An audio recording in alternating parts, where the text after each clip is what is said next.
president's inner circle. National Security Advisor Robert O'Brien testing positive. When was he last with the president? We have reporting on that. And this evening, what the president said late today about some states reopening. Here's our chief White House correspondent, Jonathan Karl.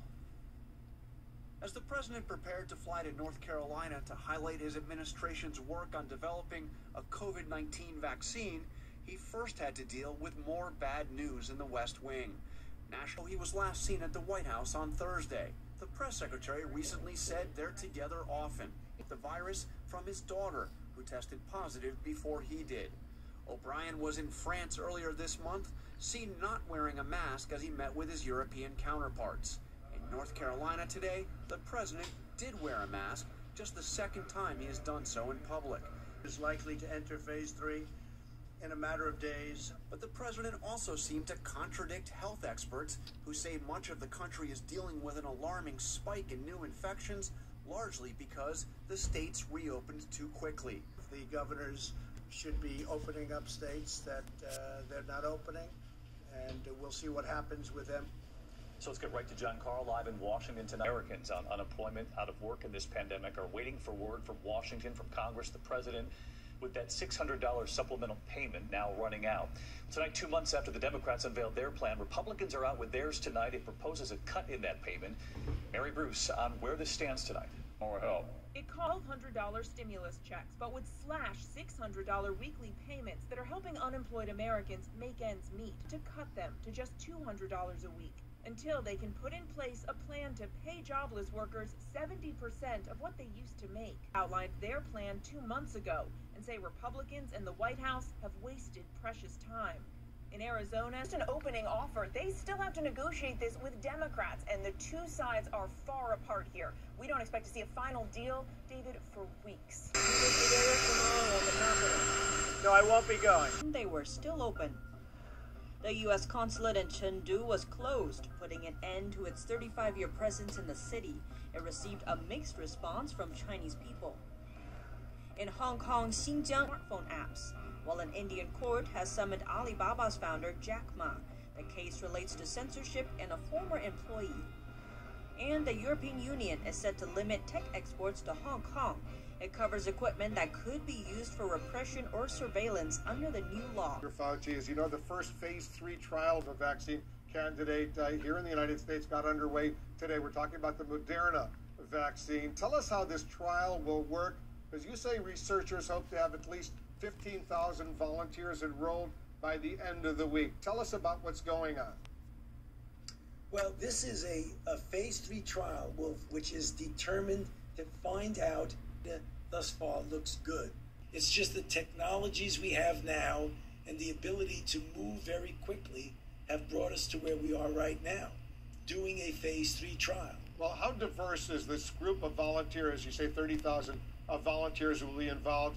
How diverse is the group in terms of race and age, for example? First of all, they're going to be stratified. There'll be people from 18 to 65, and then 65 years of age and over. We're getting a diverse group. That was one of the main goals of this, to be representative of our society and for those at risk. Right now, if you look at the people who've enrolled, they haven't yet gotten the vaccine, but who have enrolled, about 19 are Latinx, which is very good. We really want to do that. In fact, we want to even get a greater proportion, because you want representation in the trial of those who are most at risk for adverse consequences of getting infected. And we know from the data that we've collected thus far that African Americans and Latinx are at greater risk not only of getting infected, but of is expected to include 30,000 uninfected adult volunteers from across the nation. CNN senior medical correspondent Elizabeth Cohen joins us now live from Savannah, Georgia, where the very first patient was vaccinated this morning. Elizabeth, explain to us how this trial will work and how soon we could know if this vaccine is effective. mentioned, in the entire country. And what they're going to do is 15,000 people will get the actual vaccine that's been made by Moderna, and 15,000 people will get a placebo, and then they'll be followed to see who fares better than, hopefully the vaccine group will fare better than the placebo group. I got to speak with Dawn Baker. She was the first person in the U.S. to receive an injection and in this trial, in the phase 3 trial. And let's take a listen to her thoughts. Either way, it's a really important role to have, to be a part of that research, and I never thought that I'd do something like this. You are the first person in the United States to get a shot in a phase 3 COVID trial. Very exciting. I'm very anxious about it. I just hope that they're really, really good results. I know a lot of people are doing a lot of different reactions to the death of George Floyd were, quote, extreme. That comment came at the same event where President Trump said he will be sending more federal law enforcement officers to certain cities. And that brings me to your weekend presidential brief with CNN national security analyst and my good friend, Sam Vinograd. Great to see you, Sam. But that's selling the intent of the hearing woefully short.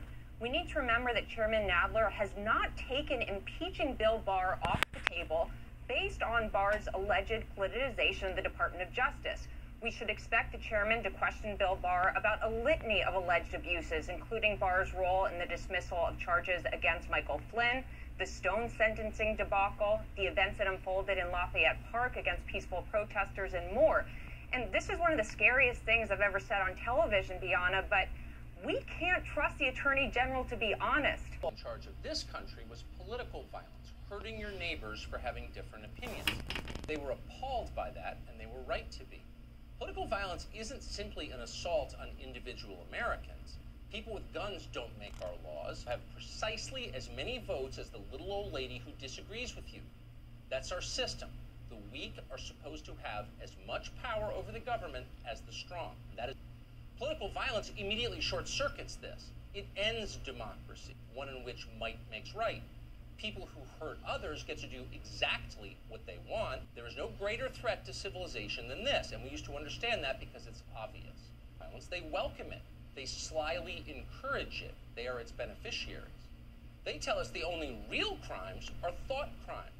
It's okay to set fires or smash strangers in the face with 2x4s, so long as you are chanting the correct slogans. If you're on the right team, everything is allowed.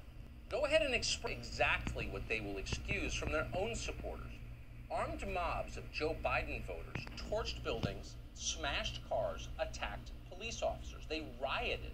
They hurt people. They pretended it didn't happen. They made excuses for it.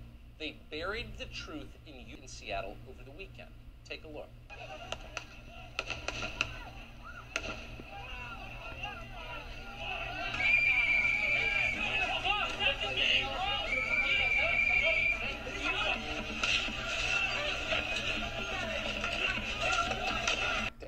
Our law enforcement said they were responsible for attacking peaceful protesters. That's not at all what happened. Jerry Nadler, you might have outdone the ever-confused Biden, gone a step further, calling violence in places like Portland a myth. There's violence across the whole country. Do you disavow the violence from Antifa? That's happening in Portland right now? There's riots. That's a myth that's being spread only in Washington, D.C. About Antifa in Portland? Yes. Sir, there's videos everywhere online. There's fires and riots. They're throwing fireworks at federal officers. DHS is there. Look online. It gets crazy, Mr. Nadler. Pandemic response. We're bringing Maryland Governor And so I'm hoping we can put aside whatever partisan differences there are and find some kind of common sense bipartisan solution in Congress to come up with some type of extension of these benefits, because we need to get people that really need help the help that they need. As you well know, coronavirus cases are climbing in your state of Maryland. What's your threshold for rolling back? And do you think that the children of Maryland should return to the classroom? So we have a very detailed plan that we're following, and we're following the science and the advice of the best, smartest public health doctors. Our positivity rate, which we watch very closely, continues to slightly decline. It's down about 90% from our peak back in April. We are seeing a slight rise in the total number of cases. Most of the numbers are still trending in a pretty good direction for us compared to most other states, but we're watching very cautiously. We're well aware of what's happening in other states. I'd love to see kids get back in the classroom, but we've come up with a flexible plan that we want to make sure we keep those kids as safe as possible. Of course, a record number of cases, 15 states, a record of hospitalizations, and 7 states, a record number of deaths. The death toll from the coronavirus, take a look, up 20% from a week ago. More than 145,000 lives have been lost. The Sun Belt, now the hardest hit, but the surge is in June. But Florida remains the epicenter, cases topping 400,000. More than 12,000 new cases just today are being transferred to hospitals in New Mexico. Hospitalizations in Texas are at a record high. South of San Antonio, crematoriums in Hidalgo County have a 2-week waiting list. The CDC issuing new guidance insisting COVID poses relatively little risk to kids. Perhaps become even a hurricane, head towards Puerto Rico, and then beyond that next week, some of our computer models bring it toward at least the East Coast, so we're watching that carefully. Meantime, by the way, as you know, the East Coast is just baking. We had records today in Islip and Bridgeport temps, and then lower to mid-90s. Tomorrow there'll be more humidity, so heat advisories are up. It's going to be dangerous to see for places like New York City, Philadelphia, and D.C. We'll feel like up and over 100 degrees, and again, that's measured in the shade. We'll cool off a little bit midweek, but not a whole lot. And do we know at all how she may have gotten sick? Yes, my sister that lives with my mom, she's a college student, so she's home from A&M, and she got it, but she gave it to my mom, and my mom is the one that babysits her when I'm at work, so that's how she got it. A lot of places that are not free, they're charging around 160, 180.